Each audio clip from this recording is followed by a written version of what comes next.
Hello Playdate. Welcome to episode 4 of the Hello Playdate podcast. My name is Don.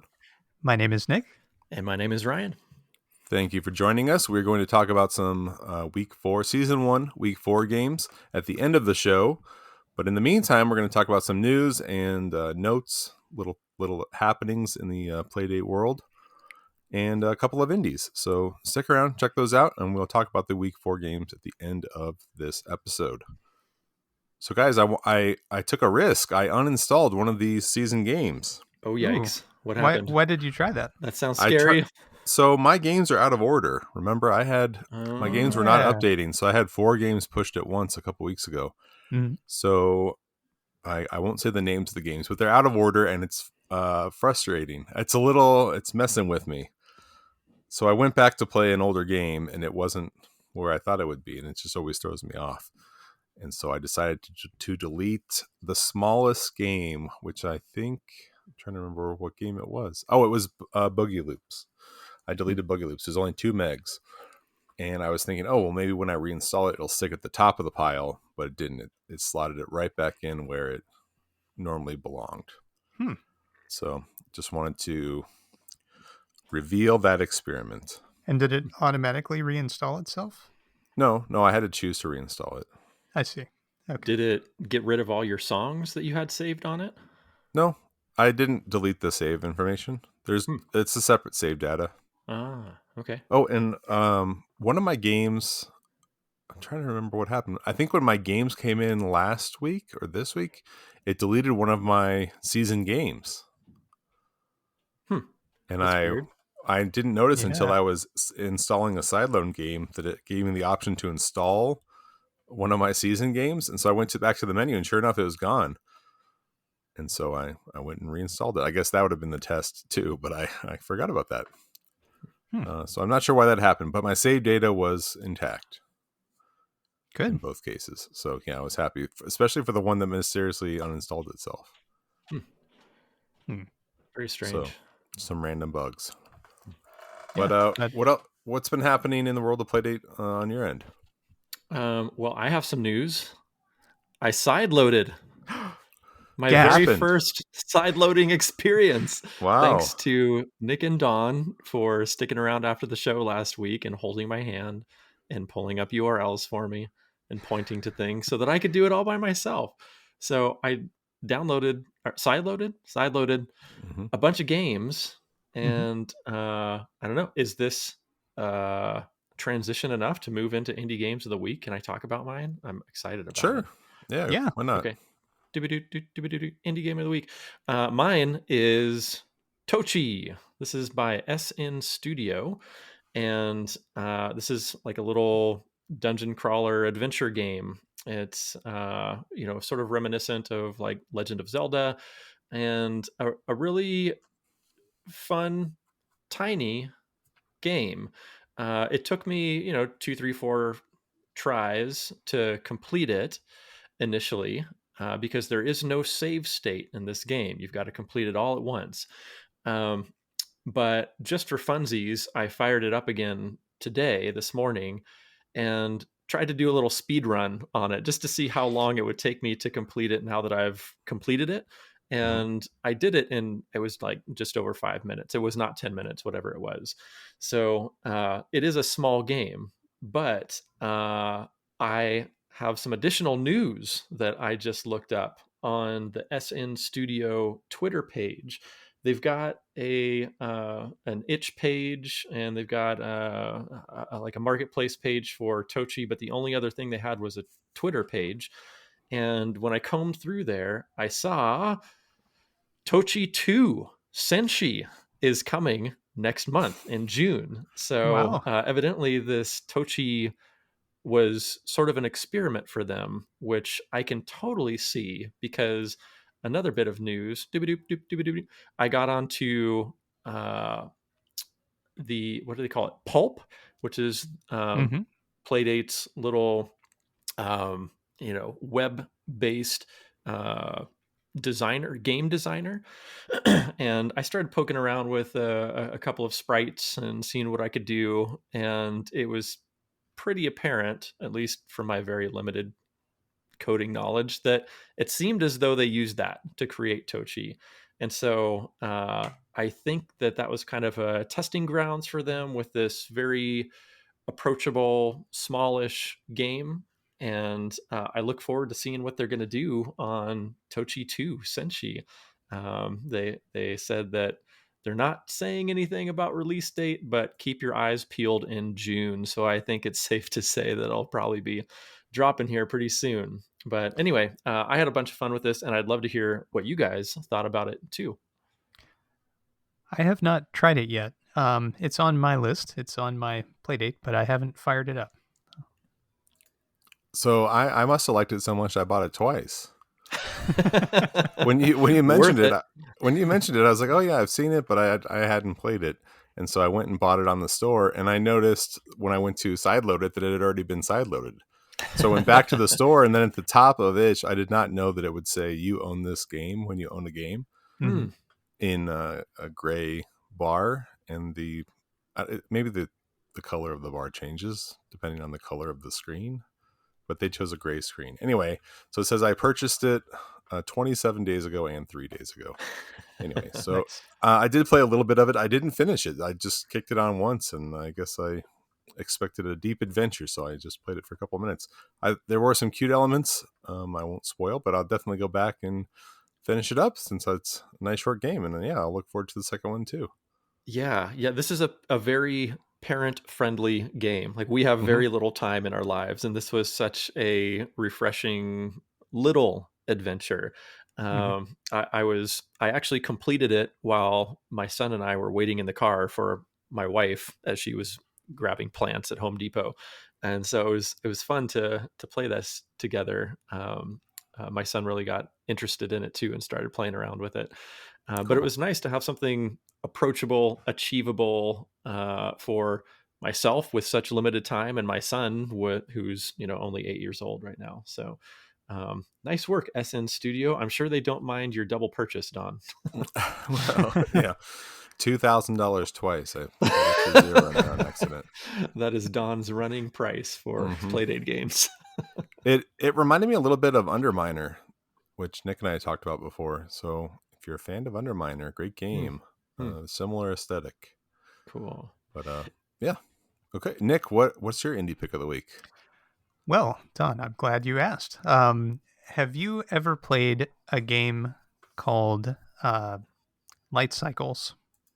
It's based off of the Tron segment of the same name, where there are light cycles, and it's essentially like multiplayer Snake. Yeah.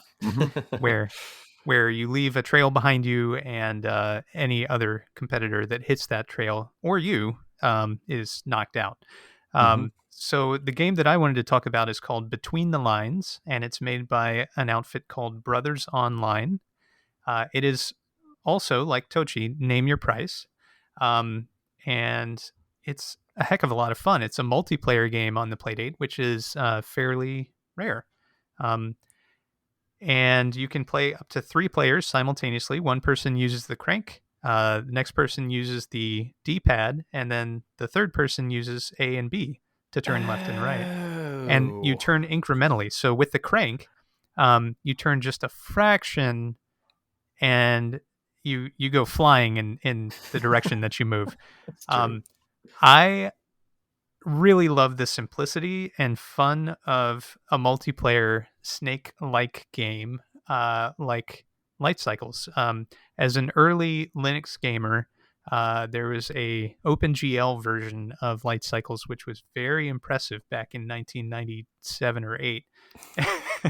And I played the heck out of that thing. So this reminded me instantly of that. They say that it is actually derivative of a different game called Zataka, or Achtung die Curve, which I'm assuming is a German arcade-style game. The curves, instead in Light Cycles, traditionally the curves are instantaneous, 90 degrees every time you turn. In this, it's a gradual turn, and it takes several attempts to kind of get the hang of it, especially if you're cranking, which is what I did.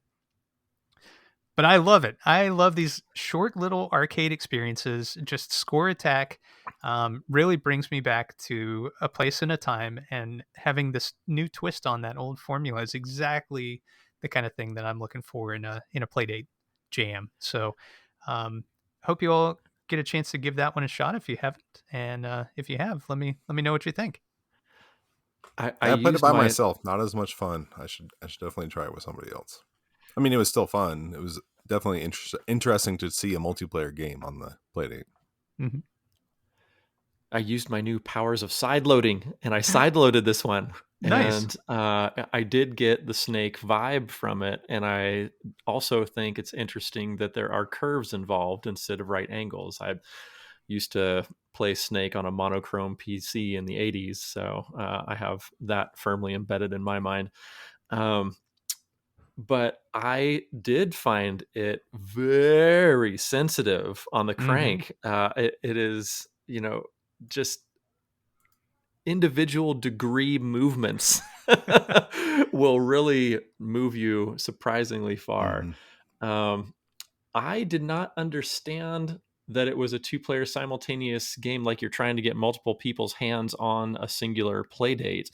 I tried it one player and, went as far as I could, getting points. And then I tried it two player and wasn't really understanding that everybody needs to huddle around this thing in order to make it happen. Or I didn't understand there was a 3-player option. That's really cool. So I just tried this out this morning. I'm glad that we're talking now so I understand it a little better.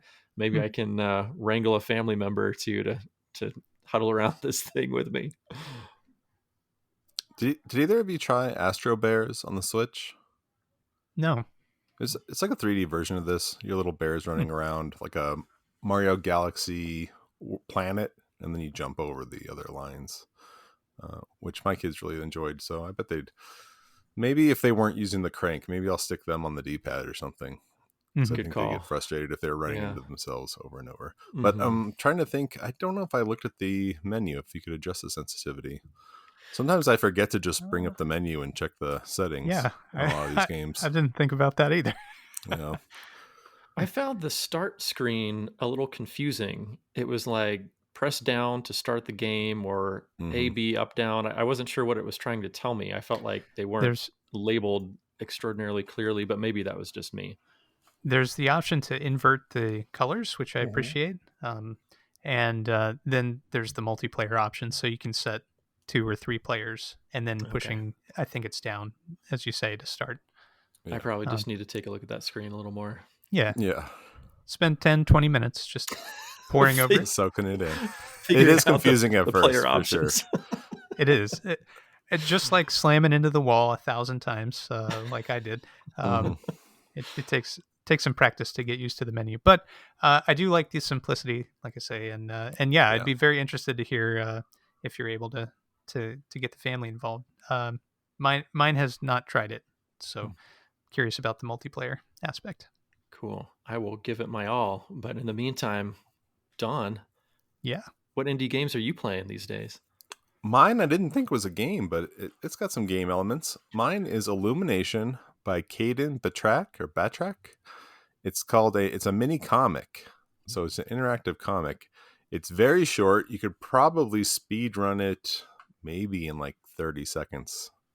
But if you take your time and enjoy the comic book like you would flip through a comic book, it takes a couple minutes. And there are some interactive elements. You're a botanist on a different planet, and you're trying to like plant a seed. And I don't want to spoil the whole thing, but this is sort of like a demo for an upcoming game or visual novel called The Botanist that he's working on. That's going to be a $9 project that takes like, I think 20 or 30 minutes, or excuse me, 15 to 20 minutes, he says. That's coming out later this year. Wow. Huh. So Illumination is like a free demo for that. So I highly recommend checking it out. The art is really cool. It's I guess I would sort of put it in a Psychonauts ballpark, is something that's more mainstream that most people will be familiar with as far as the art style. But he used, I think it's called Frames, or Panes is the what's it called, software that he used to code it. And so it does have like these moving frames. So the image does seem really animated as you're cranking through the different frames of animation, or excuse me, frames of the comic. And they don't just go side to side, they go up and down. And then there is some interactive elements in different frames of the comic. So yeah, definitely check it out. Even if there's not a whole lot of reading or anything. It's not like a comic or a novel or something. Even if you can't read and you're listening to us right now, yeah, definitely check it out. Show it to your kids. It's really cute. Yeah, I think you did a pretty great job of explaining that, Don. And I'm a little embarrassed that wasn't my indie game of the week as Ryan, the comic artist here. But I did sideload it again and went through this. Just as you were talking about, I found it to be really accessible, interesting, seeing the different movement of the panels, but also like including some parallax within the backgrounds of the panels to make it seem a little more deep. In addition to minor gameplay elements. And I'm really excited to hear that he's working on something bigger. Is the larger version going to be released on Playdate, or Yes. is this? Oh, very cool. Yeah, it's a Playdate game, and it's based on this character. Huh. That's awesome. Yeah, it definitely had my wheels turning as a comic artist myself. Oh wow, this is something pretty unique. Yeah, what do you think, Nick? I've seen it in the store. I've sideloaded it myself, but I haven't fired it up yet. But as soon as I saw it in the store, I thought this is something which I hope Ryan really sees and gets into, because I feel like it's each new medium for comics is really interesting. How can you utilize all of these different elements to tell a story graphically, with words, with a crank? There's so many different things that can be utilized, and these are things before I met Ryan. I had an appreciation for comics, and I like to read them and so forth. But Ryan has really cranked up my interest in comics. Ew. Yeah. So now I'm looking at the artistry behind a lot of comics now, and I appreciate a lot more the work that goes into creating them.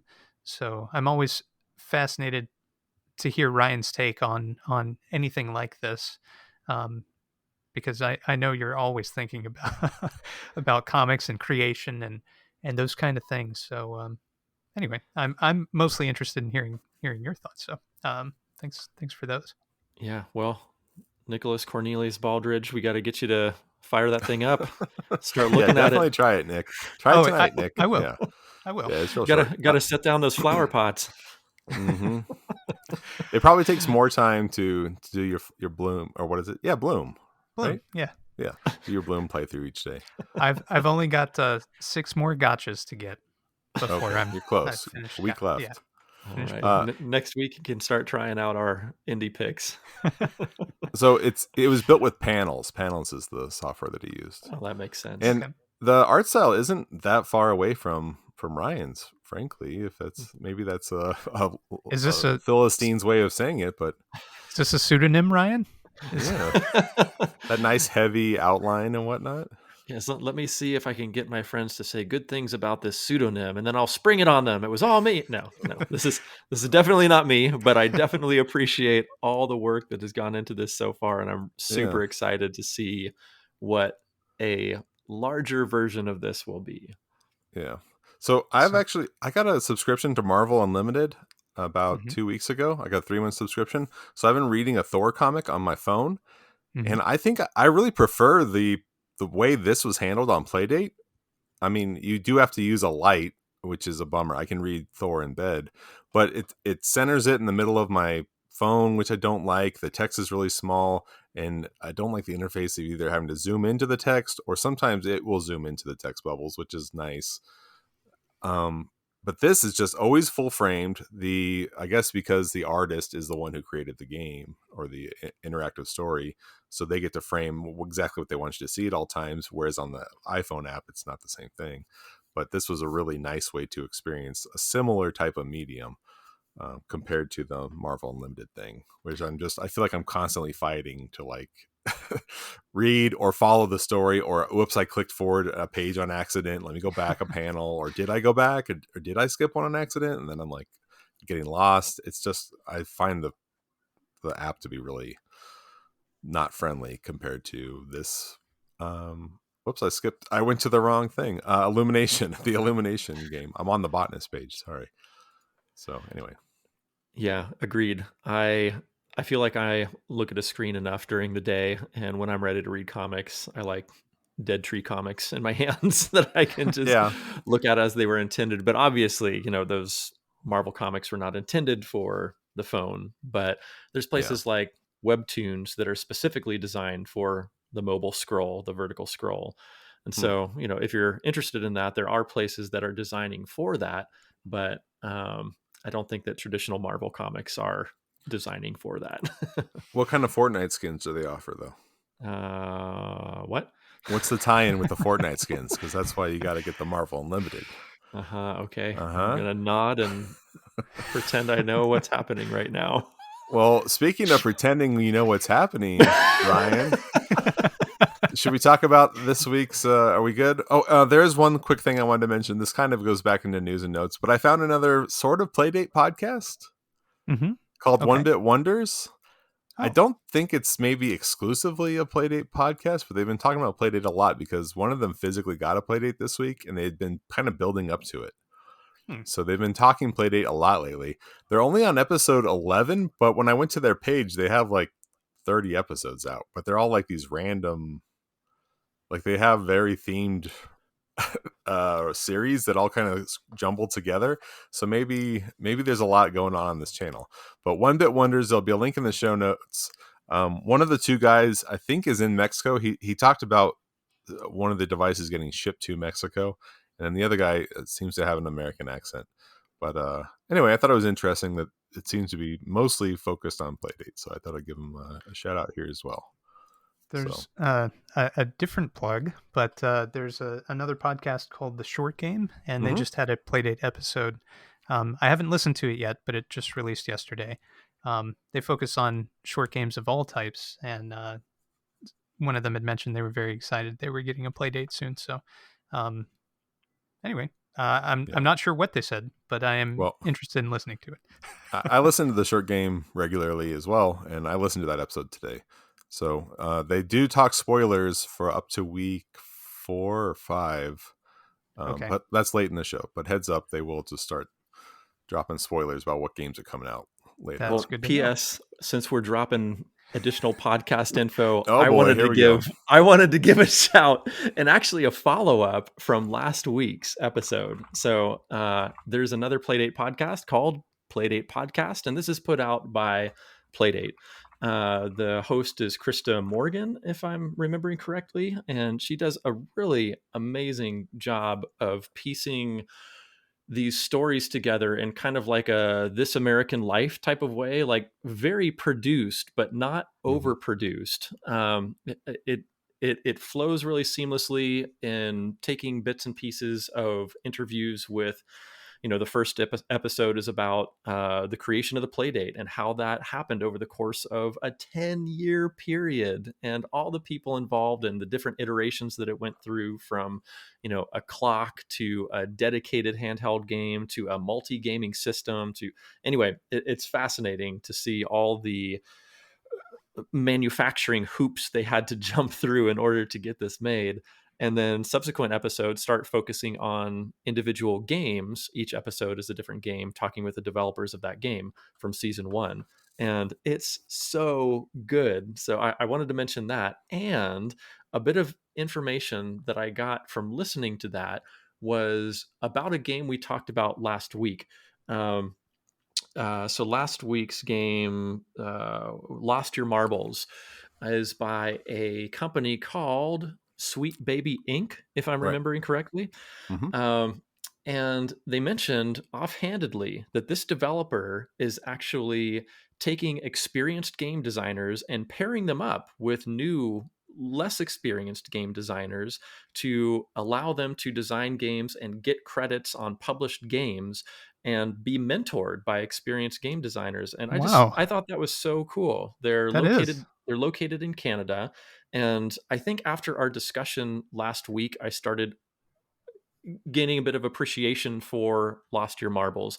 I still hold true to the couple tenets I mentioned last week about how I think the gameplay could be improved. But with that said, I just wanted to highlight that studio that made that game because I thought that was such an incredible concept and was really happy to hear somebody doing something like that. So go Sweet Baby Inc. Go Playdate podcast. All of that was a lot of fun for me. And I wanted to bring that to the show today. Yeah, thank you. I actually started replaying Lost Your Marbles, because I kind of felt like, maybe I was missing something after we talked about it, and so I'm going down a different path. Cool. What is your Finding new levels? A darker path? Yes, I think chosen the dark side. Trying to find like the actual winning path. Mm-hmm. I'm doing terrible. What does your new wanted tough. poster say? My new wanted poster is the dog's butt, and it says, is this you? But it is on the heavy cardstock. I found the heavy cardstock this time. Nice. So I came out strong getting that best choice there, and then had a bunch of losses in a row. So anyway, well, let's talk. Let's talk first about Echoic memory. Yeah. Echoic memory. Yeah. Season games of the week. Season games of the week. So this is week 4. Real quick, this is made by Samantha Zero, and which is the name of the company, I think. So there's several members of Samantha Zero. But Echoic Memory is a musical puzzle game that utilizes the player's own sensory memory and a playful twist of the crank. With 2 modes, its story mode explores the meaning of memories. Echoic Memory was made by a small team before and during the pandemic. And the other mode, it doesn't mention it in this little thing, but it's a match mode, which has like different features, and you can kind of it's kind of like a match game. You flip over one card, you try and match to the second card. A little more complex than that, but let's talk a little bit about Echoic Memory. Does anyone want to grab the mic first? Sure, I can do so. So this week, just a heads up, I didn't have a ton of time to put into either of the games this week, but I did play some. Echoic Memory, I thought, had a really cool and compelling story hook. The idea of repairing machines and having them speak about emotions or sense memory or things of that nature is a pretty powerful hook for me, who also enjoys repairing machines. And has an audio background too. And thank you. Yeah. Sorry. So as you're playing, you're trying to match a short audio loop with one of several audio loops, and to do so you have to turn the crank to get the audio loop to kind of tune in to the right frequency, so that you can hear what's happening. As you're doing that, if you don't remember what the loop is, you can go back and replay it, and it gets more and more complex as you go on. So it might start and there'd be 4 different choices. Eventually there'll be 6, and then 8, and so on. It's pretty fun. The thing that I had a little bit of trouble with mechanically is that I found, at least throughout Act 1, and there are several acts. Don, I think you mentioned there are 5 acts total? Yeah, I think so. Okay. So throughout Act 1, at least, in the beginning of Act 2, usually the first few bars are all you really need to match the sound. And there's a little note that says press A to stop the loop, and then you have to go in and tune in each of the cranks. There's 4, 6, 8, however many, and then by that time usually I've forgotten those first few bars enough where I can't confidently guess. So then I have to go back and listen to the loop, and again, you can't stop the loop after the first few bars. Normally I remember the melody, but not necessarily the first few beats. And so then you have to listen to the whole thing, and by that time I've kind of forgotten which which one of the cranked members is the correct one. So then I listen to those, and then I've forgotten the original one again. So I found it a very distracting and hectic kind of gameplay experience for me at the time that I was playing it.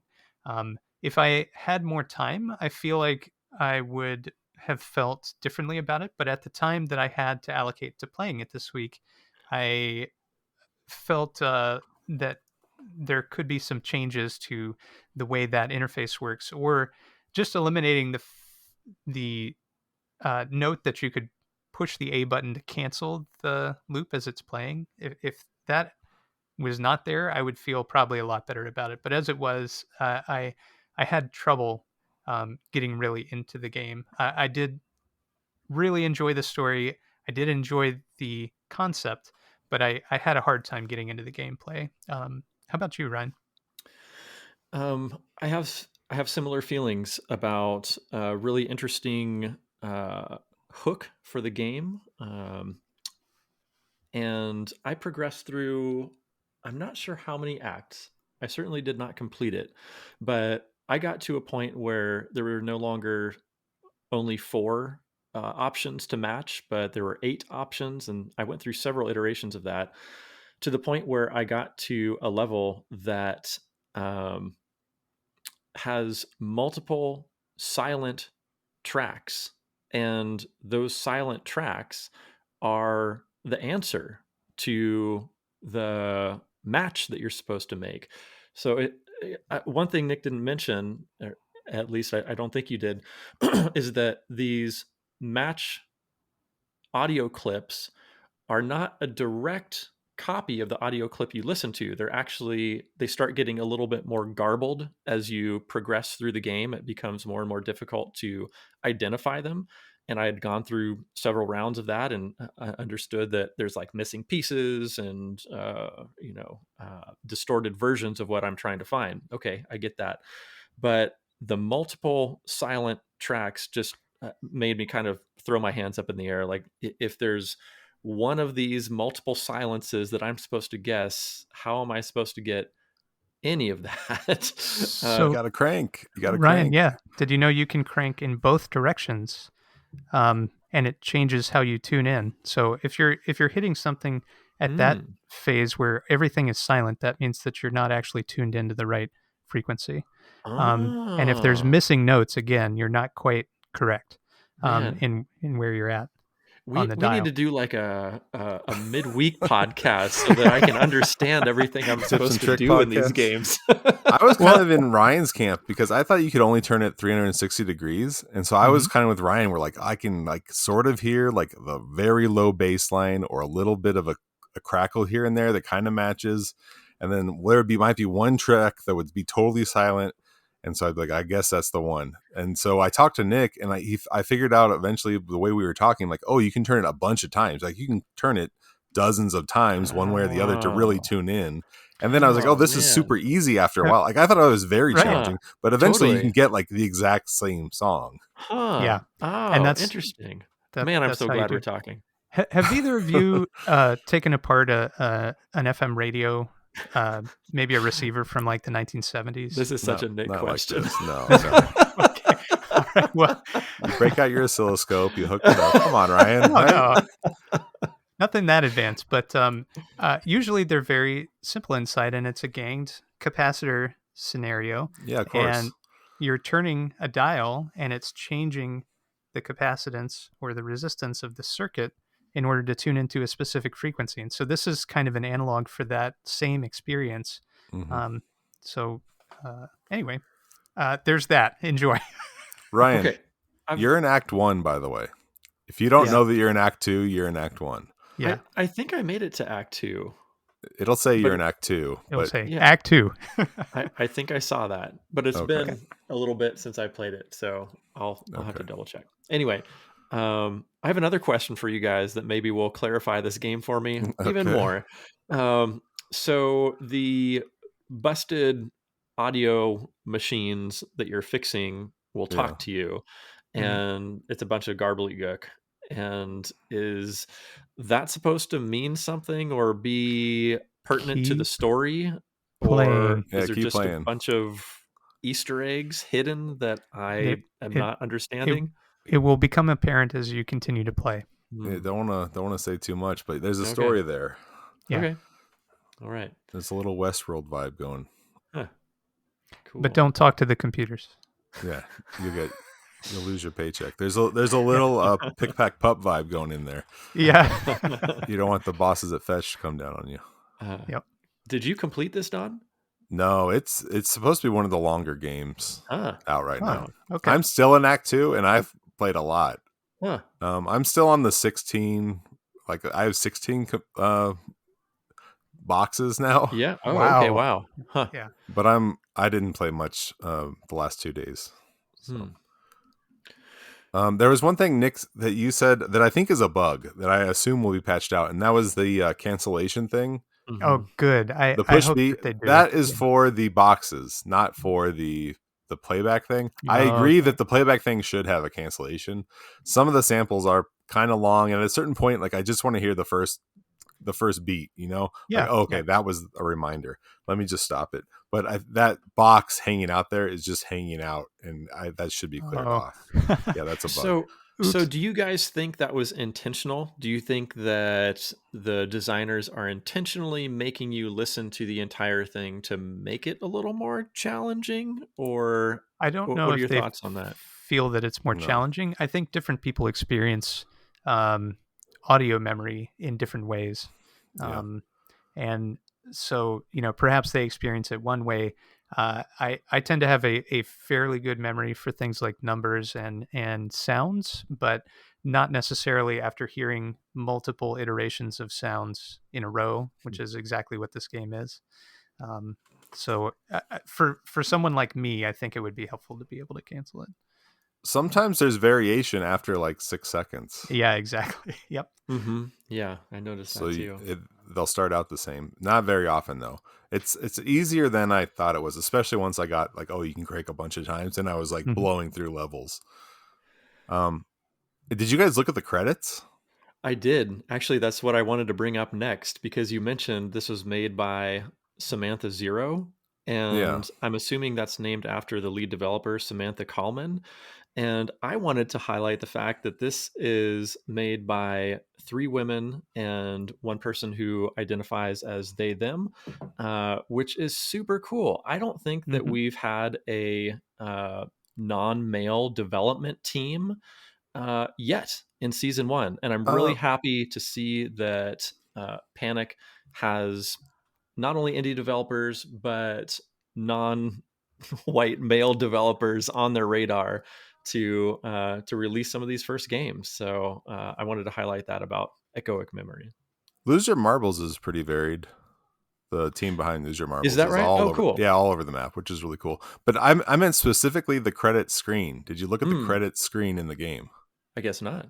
You have I, to check it out. It's so cool. is it?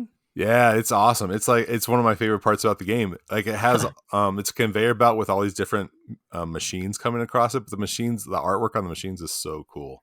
You Huh. got to Oh, check it wow. out. It only Okay. takes a minute to watch the whole credits, but highly highly worth it. So Do you just hang out on the title screen and then it starts, or is it an no, it's a option selection. somewhere? It's an option. Okay. Yeah. Okay. Cool. Yeah. And then there's yeah, that sound you heard earlier, that was me turning the game on and then turning it down.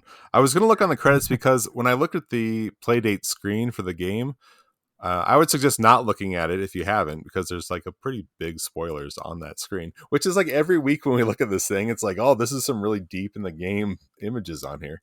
But it mentions a band, like a real band on the screen. So I was looking at the credits to see if the band was credited in the game, and they're Mhm. not. So maybe it's just coincidence.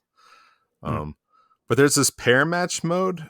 Did you guys try that out? I'm guessing not. No. It sounds No. like no. No, I was in story mode.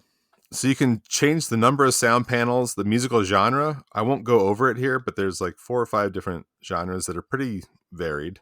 Cool. The number of fuses you get, which is kind of like the number of lives. If you choose the wrong Mm-hmm. panel, basically this whole game is like Simon Says. I don't know if any of us have actually pared it down that far. It's basically you're playing Simon Says here. If you miss a life, then a fuse blows. time limit, and then the different sound effects, the different crinkles and crackles when you're turning the crank, which is really fun to play with. Makes it more difficult. So pretty cool. And we didn't mention there's a battery life. Did you guys notice that? If you replay the main sample too much, the battery keeps draining and draining and draining. Eventually, you can't listen to it. Huh. I did not. There's a battery right above the button you push to replay it. Okay. I've never had it go out, so I don't know what. I assume it just stops playing, but it's pretty generous right now anyway with the number of lives. So I would compare this more closely with the card game Memory, where you're flipping over trying to make matched pairs. Yeah, that's a good way to do it. I mean, a good comparison. Simon says when you were complaining kind of like having to listen to the long sample, it was reminding me of Simon Says, where like you got to watch the 15 flashes and you're like, I know. Just let me start hitting buttons because I don't want to forget the beginning of the pattern. Yeah. Yeah, it's a little different when you're performing a piece of music versus just picking one from a list, which is essentially what this boils down to. Yeah. I just looked through that. I just looked through that credit sequence as you were talking right now. Very cool. And it looks like that credit sequence was done by somebody who's not listed on the development team. He was the very last credit in there, and that is what he did, was the credit sequence. So that's kind of interesting. Anyway, thanks for pointing that out. I would not have clicked on that otherwise. Oh, I thought Rochelle Viola did the credits. She did the artwork, but if you stick around to the end of the credit sequence, it gives a name for art in the credit sequence or something like that. Oh, I see. Yeah, the art in the credit sequence is very different than the game. In a good way. I like the art in the game too. It feels different. I like the art in the game a lot. Yeah. I was noticing, this is sort of a tangent, but with the news going on today, I won't talk about it, but no shooting games this season so far. Very weird for a video game. I mean, I'm halfway through the season, 12 in, and no run and gun type stuff. So pretty cool that we got so much mileage out of all these different weird experiences on here. Yeah. I've got to think that's pretty intentional on the part of Panic. Yeah, and no fishing games yet either, which everybody thought. I keep seeing people chiming in comments on Twitter and stuff saying, well, I can't wait for a fishing game. And developers are saying, of course, we're not going to do a fishing game because that's what everybody thinks of first. Yeah. There is one of the guys making one of the upcoming season games.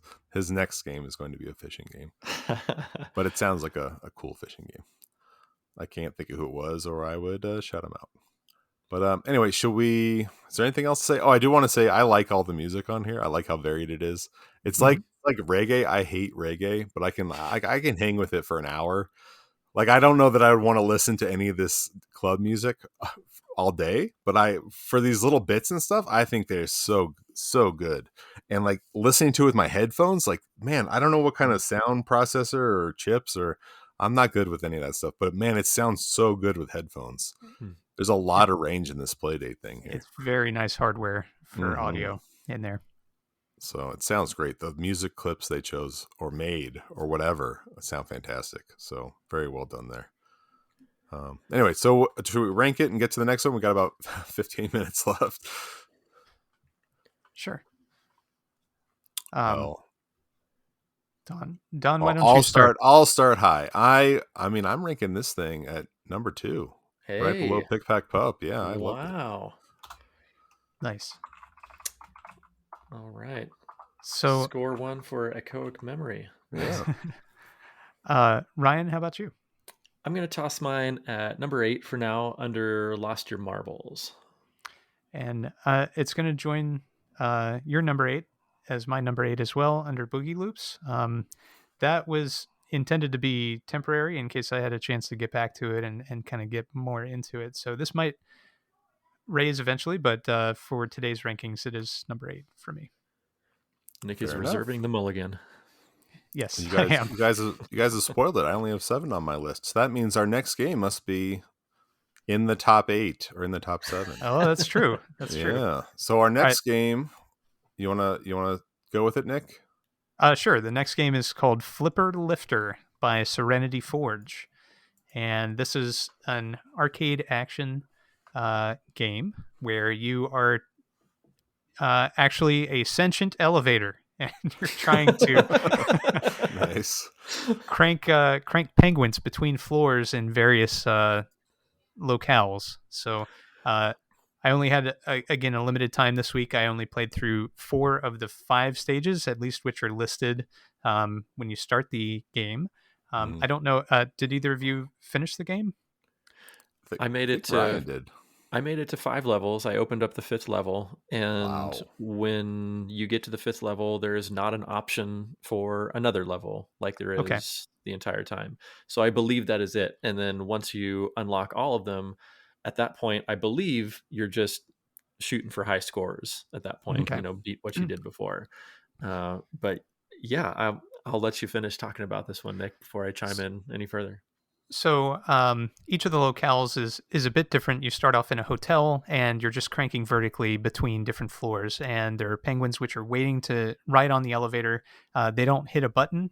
They just happen to stand there until you stop for long enough for them to get on the elevator, and then there will be a flashing indicator on the floor on which you're supposed to drop them. The hotel keeps getting larger and larger as you progress. So if you keep doing well, time is added to your clock for each penguin that's dropped off successfully. And eventually, every so many penguins, a new floor is added to the hotel.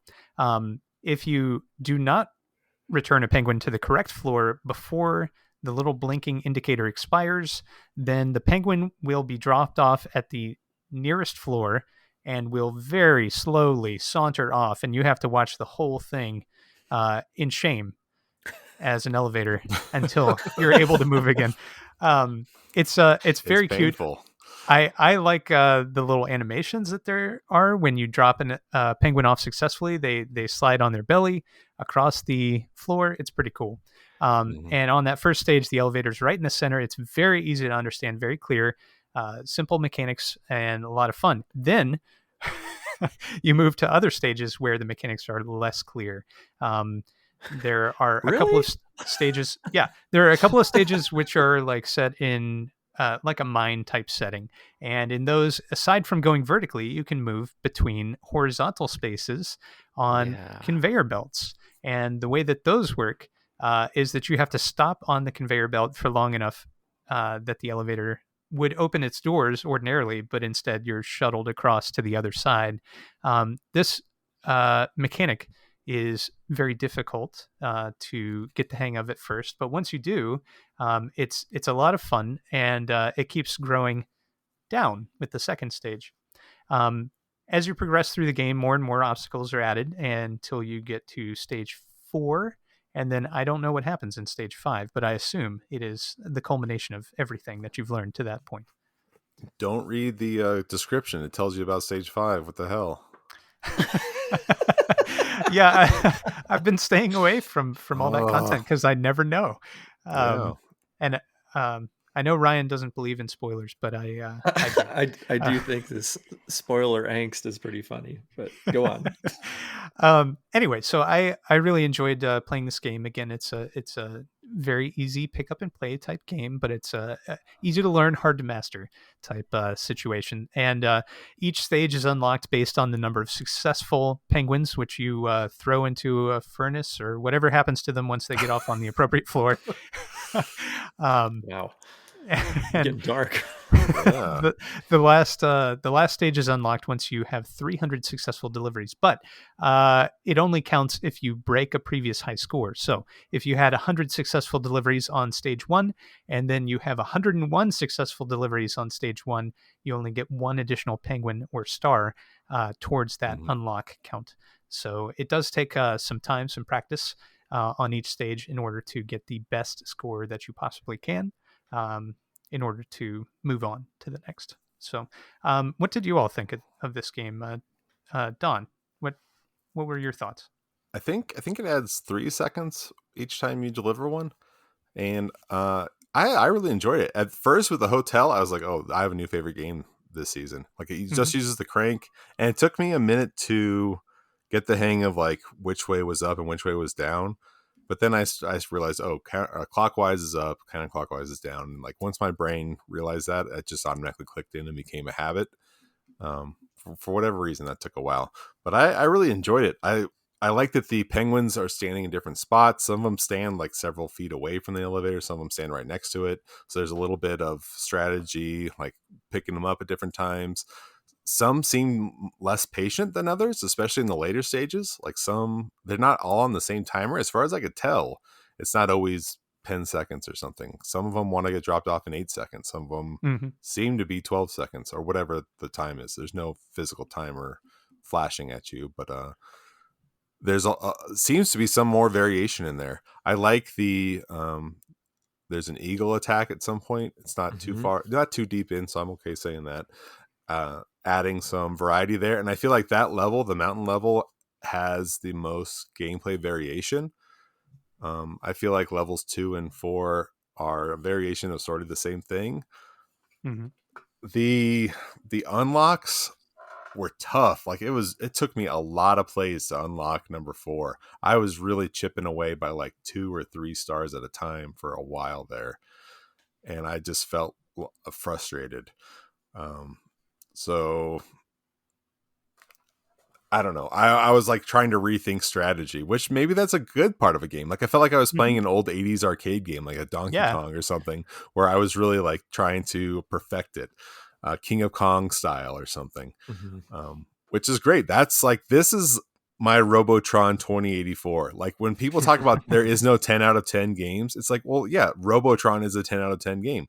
Like that simplicity, that's all you need the game to do, and it does it perfectly. Like to me, this is that type of game. It does what it needs to do perfectly. It doesn't need a 65-hour story and 100 quests all over a map or whatever. It just does what it needs to do. My one thing that it doesn't do perfectly, well, again, like some of the levels, this is not a 10 out of 10 game. Some of the levels are, like I said, 2 and 4 are a little too similar.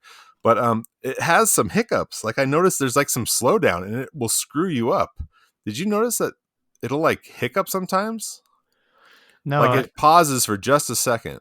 That only happened for me if I missed somebody's drop off. Yep. Same for me. Well, it'll definitely pause if you miss a drop off. But like it does it on a few games. So I don't know. Maybe it's my playdate. Maybe I need to do a reset or something. It needs a break or something. The only thing that I've noticed it'll hiccup now and then is if you're not extremely precise with where you stop the elevator, then it will take a second just to sort of recalibrate it to the floor, and then that's okay. Allow you to open the doors and have some action. That's what a real elevator does. It has that lift, so I like that. Well, I think but I'm talking about like a graphical glitch. Like it'll flash, the screen will flash like it's chugging. No, oh, yeah, mine does that now and then. Wow. It does it more in this game than any other game I've noticed. And it really throws you off because you need that like fraction of a second to totally. Yeah. Maybe try rebooting your Playdate. Yeah, I'll have to try that. I love the weight. When you have 5 penguins in there, then you're really having to crank to like get them up there because it's so heavy. I love that. Yeah. Anyway, I enjoyed this game. Ryan, what are your thoughts? Yeah, I super dug this game as well. Flipper Lifter, another like quirky offering from the Playdate. I love, like you highlighted earlier, Don, that there's no real traditional arcade games in here. It's like they're really trying to push the envelope on this season 1, which I really love. I really enjoy that you have to be very precise with this crank. It's Don said, it's all crank, and at points you want to really move it fast, but then at other points you want to slow it down and be very precise with where you stop it. Otherwise it's going to take that extra fraction of a second for that elevator to align automatically, but it will be slower than if you did it yourself, if you cranked accurately. So I think that's a really interesting and nerve-wracking part of the game that you're trying so hard. I was just barely off and I saw it like recalibrate on its own. Nick, you were highlighting some of the animations that you really enjoy, like the penguins sort of sliding off on their belly. My favorite animation in this game is when you're in a real hurry and you drop off a penguin, but you have another one whose time is expiring. So you like slam the door shut, and there's a penguin who like, sort of waddles back because you slammed the door in his face and goes back to waiting on the side. I love that. So do you guys want me to say what level 5 is, or is this like spoiler no territory? Don, I feel like I need your permission here. No, I already know because I read it in the description. I don't know, but I mean, I think it's named in the menu, so it's not a huge surprise, I don't think. Okay, well, I'll give listeners a spoiler alert here. Fast forward a couple minutes, just like I said last time. Spoilers for Flipper Lifter. So the final level, space, is just as it says, space, and you're on a space station with like multiple tiers and a single shaft, much like Mountain or Motel. It kind of combines Mountain and Motel. It's very similar to Mountain in the fact that a bird comes flying by in space, and we'll pick off, you know, your penguins if you are opening an elevator on the floor he's flying on. So Don, once you're probably not a fan of the 5th level because it's pretty similar to Mountain that came before it, just like I would imagine you're not a fan of what were those two, Mine and Construction. Yeah. So but I will have a differing voice here on Mine and Construction. I know you both found those to be needlessly complex with the horizontal movement. I actually thought Mine was really great, gets you used to this horizontal movement, and then Construction takes it up a notch by allowing you to have not one vertical axis, not two, but 3, and consequently you need multiple horizontal elements, and those multiple horizontal elements are staggered between those 2 gaps between. So it's not like you can just run all the way across 3 of them. You got to crank across one and then move up and then crank across the other. I shouldn't say crank, move across the other, because you don't crank for horizontal movement. But I thought that was a really fun, challenging, interesting complexity built into level 4. So I love this game. I thought it was incredibly charming and challenging and fun, and I just kept wanting to do better. I love Don's analogy of like that, you know, King of Kong style, like trying to perfect those milliseconds on your performance so that you can get a higher score. Fun game. So Ryan, what's your ranking on this one? I put this one at number 5, right below Pick Pack Pup and above Boogie Loops. And again, I feel weird putting it in the middle of the pack, but again, there's just such good games being released in season 1. It's tough, but yeah, number 5 for me. It's definitely tough to rank these. Don, how about you? I've got it number 3, right under Echoic. Nice. Wow, 2 very strong contenders this week for you. Well, when I saw that it popped up on my screen, Flipper Lifter, and then I play the game, there's no pinball in it. I was like, what the hell? Missed opportunity. Knocked down a peg. So for this week, Flipper Lifter is number 4 for me, right under Pick Pack Pup. Nice. Yeah. Great game. Great week. Very, very exciting time to be a Playdate player and owner. Yeah, that's for sure. Well, in my opinion, next week equally as strong.